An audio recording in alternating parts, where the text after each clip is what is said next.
So, how many times have you heard folks in a position of success or leadership provide the advice around habits that when you wake up in the morning, the first thing you should do is make your bed, right? We hear that all the time.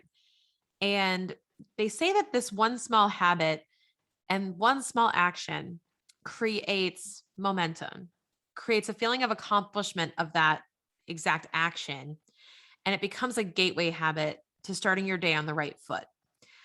I like to apply this similar logic when it comes to your business, that there are micro actions and habits that you can take that will help move the needle for your business in a big way if you're doing them consistently. Now, I also believe that if you can start with quote unquote making your bed for your business before the year end, you can set yourself up for a very much stress free tax season. And today I want to share with you the three things that I think you should be doing before the end of the year to set that tone for a stress free tax season and to reduce the amount of stuff you have to deal with after the year end. If you're that type of person who finds themselves drowning in bank statements and emails from your accountant and rushing at the last minute to get everything in on time to the point where you're not even paying attention to what you're providing, you're just trying to find anything to give them, that is not where I want you to be. I want you to be thinking strategically. I want you to be planning ahead, but I want you to be doing it with confidence because you know that you took care of all the little things and that all you have to do is button it up and send it along. All right. So let's dive into the three things I think you should be doing before the end of the year to set yourself up for a stress free tax season. Number one, for all of your contractors, you should be getting W 9s. Now, here's the thing, pro tip, if you are hiring contractors throughout the year, which I imagine you are, and I'll tell you exactly who a contractor is, right? A contractor is a vendor who provides a service to you in exchange for a fee. Now, a contractor doesn't necessarily have to be somebody who works in your business to serve your clients. So let's say you're running a beauty salon, a contractor would not have to be a hairstylist or artist, right? What I'm talking about when it comes to contractors is if you're a business owner, maybe you hire a social media manager. Maybe if you hire a podcast editor, maybe you hire an accountant or a bookkeeper. Maybe you hire, any other service provider in your business, a VA, an OBM, something like that. If you've been paying them during the course of the year, it is best practice that you collect a W 9 from them and you keep track of that in your records. Now, not everyone needs a 1099 at the end of the year, which is what this is made for. But you should have a W 9 for all of your contractors because what this does is it declares what their taxpayer identification number is, what the type of entity that they have, and it gives you information on their address and official business location and their business name. This also helps provide additional record keeping so that when you get their contractor agreement, you can also line up the W 9 with their contractor agreement. So you make sure you're paying the right party and everything lines up. So it is best practice to collect those W 9s. Now, the W 9 is used so that we as accountants can prepare your 1099s, or you can do this on your own just as well. Your 1099s will be produced if you paid over $600 to that contractor over the course of the year by ACH, check, or cash. Now, there are tons of different nuances to who gets a 1099 and who doesn't, but we have all our answers if we have that W 9 in hand. So, my mission to you is as a business owner, get a W 9 from all of your vendors so that you are ready in the case that you have to produce 1099s for them. And we recommend that you get these W 9s by the end of October, maybe November, because these would be essential to having them ready for January 31st deadline for those 1099s. So get them in by the end of the year at the latest.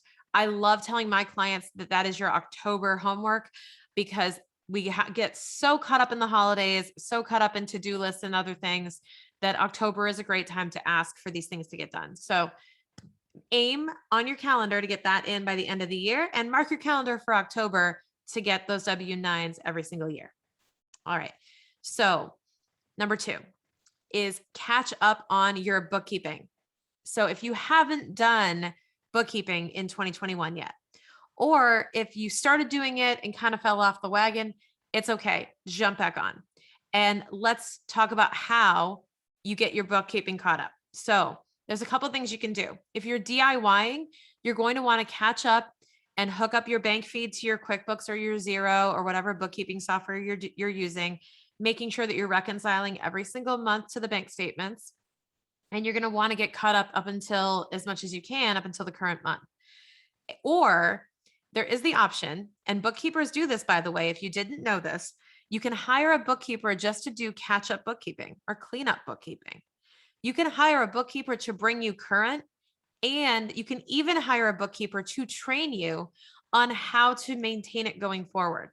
So if you feel like you've dug yourself in a hole with your bookkeeping, you 100% can hire someone to get it caught up, clean it up, and teach you the basics of how to use it going forward. Now, I always advocate to hire out the bookkeeping as soon as possible because it really benefits you to form a relationship with a bookkeeper. And it's really good to have it professionally done because then it minimizes the risk of having to go back and clean it up later and pay for that service one day, along with maybe even fixing the tax returns if they weren't done properly. So I always say invest in a solid bookkeeper early on. They can be relatively low cost compared to a CPA. So just make sure you're understanding and price shopping on what services you can get because believe it or not, you don't need to hire a full-time bookkeeper. You can have someone come in and for a few hours a month, update your books and reconcile them. No problem. Easy peasy. And you can get back to running your business. So get your bookkeeping caught up through the end of the year, at least through Q3, because you're going to want to make sure that you have solid numbers that you're working off of for not only when you're planning for your taxes, but also for just forecasting the next year. So if you have that data handy, you'll be able to use it to plan ahead. And on that note, let's talk about tax planning, which is number 3. If you are a business owner and you are profitable and you may owe money in taxes and maybe you haven't paid estimates, it's imperative that you understand your whole situation to see if you should be chipping into your estimated taxes. If, let's say, you're an S corporation owner, see if you're paying yourself a reasonable salary. Are you compliant with all the requirements of your type of business entity? And will you be faced with a huge tax bill in April? You should know the answer to what your tax bill is going to be before you go to bed on New Year's Eve. You should know 100% whether or not you're probably going to be in a position of owing or refund before you go to bed on New Year's Eve. And if you're asking me, how do I know that? It's entirely possible if, and this is tip number 3, you meet with a tax strategist by the end of the year. Looking at your whole situation, they can tell you if you're likely going to be in a refund position or you're likely going to owe. If you haven't done any of this tax planning, then you're just leaving it up to chance and rolling the dice. And it's just really important to ask these types of questions. Now, there are certain decisions you can make up until the end of the year. Once you go to bed on New Year's Eve, once the clock strikes 12 on New Year's Eve, 2021, and it becomes 2022, I joke around and say you become a tax pumpkin. If this is Cinderella, you are a tax pumpkin on midnight on New Year's Eve. What I mean by that is you no longer have the ability to tax plan because you can only tax plan up until the end of the year. Now, there are certain things that you can do to tax plan, like contributing to your retirement account where your deadline is actually April 15th. But most of your tax planning must be done before the clock strikes 12 on December 31st. So what does that mean? It means that you need to have a solid understanding of your tax position and what strategies will benefit you a little bit before then. Because we all know the holidays get ahead of us, and it's really important to get ahead of your tax strategies. So how much should you be contributing toward retirement?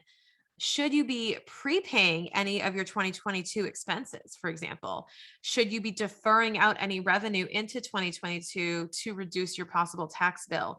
Should you be making any major purchases that you've been thinking of? These are all things that you should be considering towards year end and that a tax strategist can help you with. And this is something that we offer as well. So it's all about setting the right expectations and understanding what you're going to be expecting come tax time. So let's recap.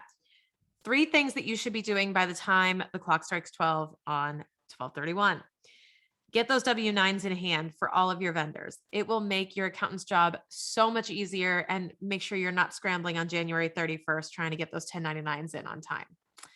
Number 2, catch up your books. Make sure that you've got a bookkeeper, or if you're DIYing, that you've got the right guidance and that you're getting all those books caught up so that you don't have to worry about it after the year is over and it's too late to make any decisions based on that. And number 3, finally, tax planning and tax strategy. It's so important to be approaching your taxes proactively instead of reactively in order to minimize the stress. I promise you, you do these 3 things and you are going to be set for tax season. It's going to be a piece of cake. Whether you have to just write a check or just collect a refund check, that's all you should be worried about when it comes to tax time. You should not be scrambling to do some of these other things. You have plenty of time to get it done. And this is the time where you should be focusing on that before the year's over.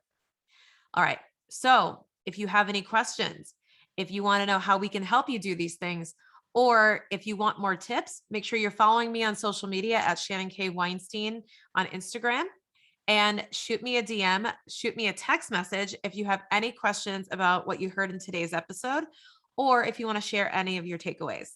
My number is 860-609-6374. I would love to chat with you and hear more about your business. All right. I'll see you next time.